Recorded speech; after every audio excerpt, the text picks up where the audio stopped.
नमस्कार साथियों अगर आप भी 2025 में क्लास 10th के फाइनल बोर्ड एग्जाम देने वाले हैं तो प्यारे बच्चों मैं आप सबके लिए सामाजिक विज्ञान का काफ़ी इंपॉर्टेंट ऑब्जेक्टिव क्वेश्चन लेकर आया हूं। ये सारी वही ऑब्जेक्टिव क्वेश्चन है जो कि प्रत्येक बार एग्जाम में पूछा जाता है, ठीक है। तो ये सारे ऑब्जेक्टिव क्वेश्चन काफ़ी इंपॉर्टेंट मैं आप सबको बता रहा हूँ, तो आप लोग इसे अच्छी तरह से याद कर लीजिएगा, ठीक है।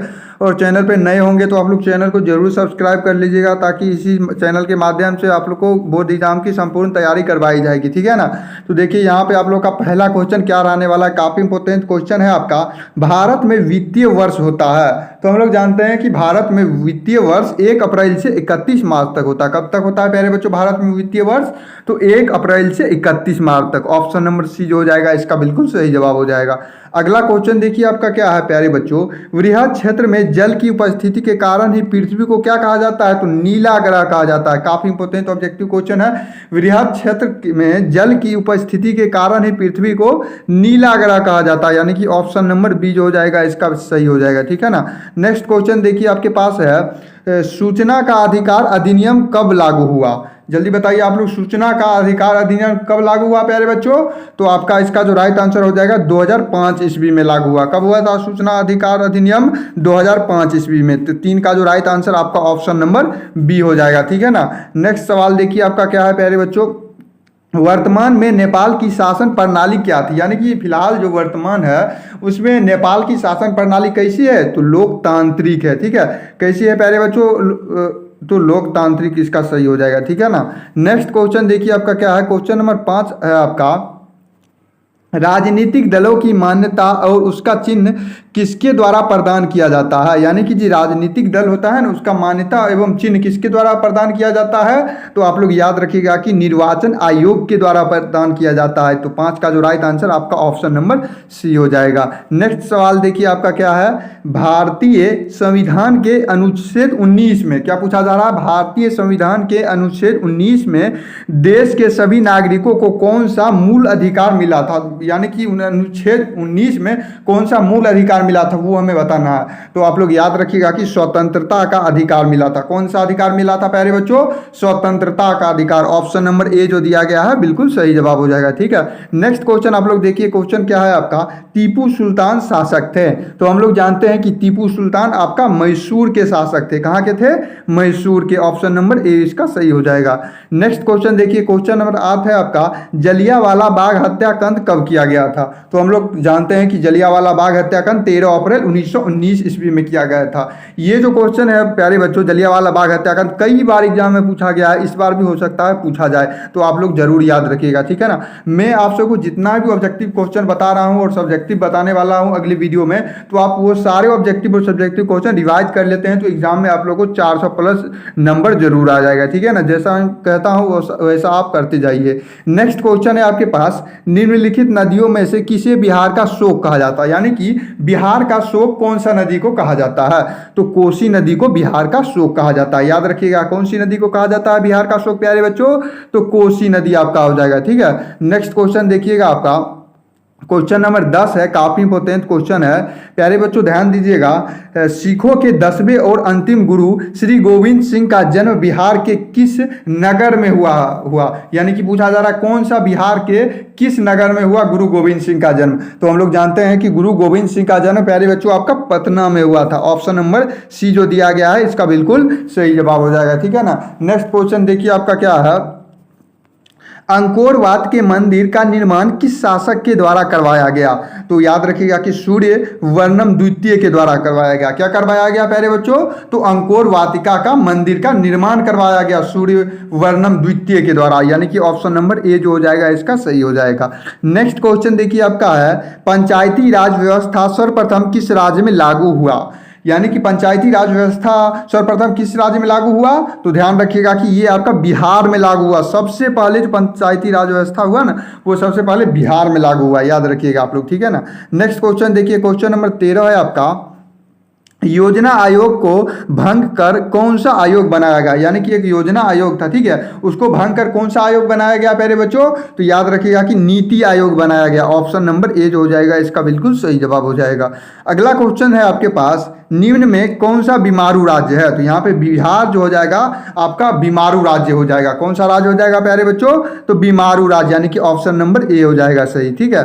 नेक्स्ट क्वेश्चन देखिए आपका क्या, क्वेश्चन नंबर 15 क्या है, भारतीय जनता पार्टी की स्थापना कब हुई थी, यानी कि भारतीय जनता पार्टी की स्थापना कितने ईस्वी में हुआ था, तो याद रखिएगा कि 1980 ईस्वी में भारतीय जनता पार्टी की स्थापना हुई थी, ठीक है। इसका right answer option number B हो जाएगा, ठीक है। नेक्स्ट क्वेश्चन देखिए, क्वेश्चन नंबर 19 क्या है प्यारे बच्चों, अंतर्राष्ट्रीय महिला दिवस किस तिथि को मनाया जाता है, यानी कि अंतर्राष्ट्रीय महिला दिवस कौन से दिन को मनाया जाता है, तो ध्यान रखिएगा कि ये आपका 8 मार्च को मनाया जाता है, ठीक है। 8 मार्च को, प्रत्येक 8 मार्च को अंतर्राष्ट्रीय महिला दिवस मनाया जाता है। अगला क्वेश्चन है, यूरेनियम का प्रमुख उत्पाद केंद्र कहाँ है, तो यहाँ पे आपका जादूगोड़ा सही उत्तर हो जाएगा। 17 का सही उत्तर क्या हो जाएगा, जादूगोड़ा हो जाएगा।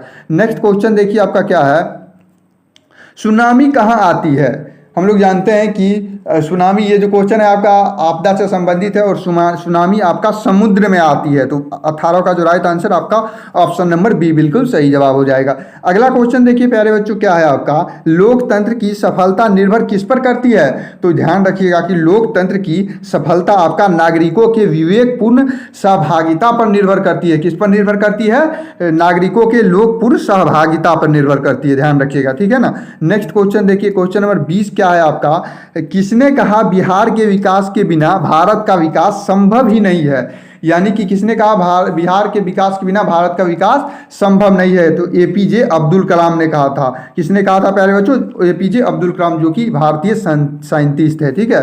देखिए नेक्स्ट क्वेश्चन है आपके पास, क्वेश्चन नंबर 21 है, बोलीविया में जनसंघर्ष का मुख्य कारण क्या था, तो याद रखिएगा कि बोलीविया में मुख्य संघर्ष का कारण था पानी की कीमत में वृद्धि, यानी कि पानी की जो कीमत थी ना उसमें वृद्धि हो गई थी, इसलिए इसमें संघर्ष था, ठीक है। नेक्स्ट क्वेश्चन देखिएगा प्यारे बच्चों आपका क्या है, क्वेश्चन नंबर 22 पे ध्यान दीजिएगा, काफ़ी इंपॉर्टेंट क्वेश्चन है, भारत का राष्ट्रीय पक्षी कौन है, जैसा कि हम लोग जानते हैं कि मोर आपका भारत का राष्ट्रीय पक्षी होगा, ठीक है। तो 22 का जो राइट आंसर आपका ऑप्शन नंबर सी हो जाएगा। अगला क्वेश्चन देखिए आपका क्या है, काफ़ी महत्वपूर्ण क्वेश्चन है, ये क्वेश्चन आपका 2020 में पूछा गया था, ठीक है ना। ध्यान दीजिएगा क्वेश्चन पर, संजय गांधी जैविक उद्यान किस नगर में स्थित है, तो हम लोग जानते हैं कि संजय गांधी जैविक उद्यान आपका पटना में स्थित है। कहाँ पे स्थित है प्यारे बच्चों, तो पटना, ऑप्शन नंबर डी जो हो जाएगा 23 का बिल्कुल सही जवाब हो जाएगा। अगला क्वेश्चन देखिए आपका क्या है, क्वेश्चन नंबर 24 है, वेदों की कोर लोतो नारा किसने दिया था, तो ध्यान रखिएगा कि 24 का जो राइट आंसर आपका हो जाएगा स्वामी दयानंद सरस्वती ने दिया था। किसने दिया था प्यारे बच्चों, वेदों की और लोतो का नारा स्वामी दयानंद सरस्वती ने। आप लोग कंफ्यूज हो जाते हैं एग्जाम में कि यहाँ पे एग्जाम में आप लोग को इस तरह से रहेगा स्वामी विवेकानंद, स्वामी दयानंद, इस तरह से रहेंगे, तो आप लोगों को कंफ्यूज बिल्कुल भी नहीं होना है। वेदों के और लोतो का नारा किसने दिया, तो स्वामी दयानंद सरस्वती ने दिया था, याद रखिएगा। नेक्स्ट क्वेश्चन है आपके पास, काफी महत्वपूर्ण क्वेश्चन है, गुटेनबर्ग का जन्म हुआ था, तो गुटेनबर्ग का जन्म कहाँ हुआ था प्यारे बच्चों, तो गुटेनबर्ग का जन्म आपका जर्मनी में हो गया था। कहाँ पे हुआ था प्यारे बच्चों गुटेनबर्ग का जन्म, तो जर्मनी हो गया था, ठीक है। नेक्स्ट क्वेश्चन देखिए आपका क्या है, सांप्रदायिकता राजनीतिक आधारित होती है, किस पर आधारित होती है प्यारे बच्चों, सांप्रदायिक राजनीति, तो याद रखिएगा कि सांप्रदायिक राजनीति आपका हो जाएगा धर्म पर आधारित होती है, तो 26 का जो राइट आंसर हो जाएगा आपका ऑप्शन नंबर सी हो जाएगा। अगला क्वेश्चन देखिए, क्वेश्चन नंबर 27 क्या है प्यारे बच्चों, ध्यान दीजिएगा क्वेश्चन पे, काफी इंपॉर्टेंट क्वेश्चन बता रहा हूं आप सबको। निम्नलिखित में उद्योगों में कौन सी कृषि पर आधारित नहीं है, तो कृषि पर आधारित आपका हो जाएगा सीमेंट उद्योग जो हो जाएगा ना, वो कृषि पर आधारित नहीं है। बाद बाकी देखिए सूती वस्त्र, चीनी या जूट वस्त्र, ये तीनों आपका कृषि पर आधारित है, तो इसका जो 27 का जो राइट आंसर आपका ऑप्शन नंबर बी बिल्कुल सही जवाब हो जाएगा, ध्यान रखिएगा। नेक्स्ट क्वेश्चन देखिए आपका क्या है, वार एंड पीस किसकी रचना है, तो ध्यान रखिएगा कि वार एंड पीस आपकी लियो टॉल्स्टॉय की रचना है। किसकी रचना है वार एंड पीस, तो लियो टॉल्स्टॉय, ऑप्शन नंबर 20 का बिल्कुल सही जवाब हो जाएगा। अगला प्रश्न देखिए आपका क्या है, चावल है, चावल कैसी फसल है प्यारे बच्चों, खरीफ फसल, रबी फसल, जायद फसल और इनमें से कोई भी फसल नहीं, तो चावल जो हो जाएगा आपका खरीफ फसल हो जाएगा। कैसी फसल हो जाएगा, खरीफ फसल, यानी कि ऑप्शन नंबर ए इसका बिल्कुल सही जवाब हो जाएगा। अगला क्वेश्चन देखिए आपका क्या है, नई आर्थिक नीति में किसे सम्मिलित नहीं किया गया है, यानी कि नई आर्थिक नीति जो हुआ है उसमें किसे सम्मिलित नहीं किया गया है।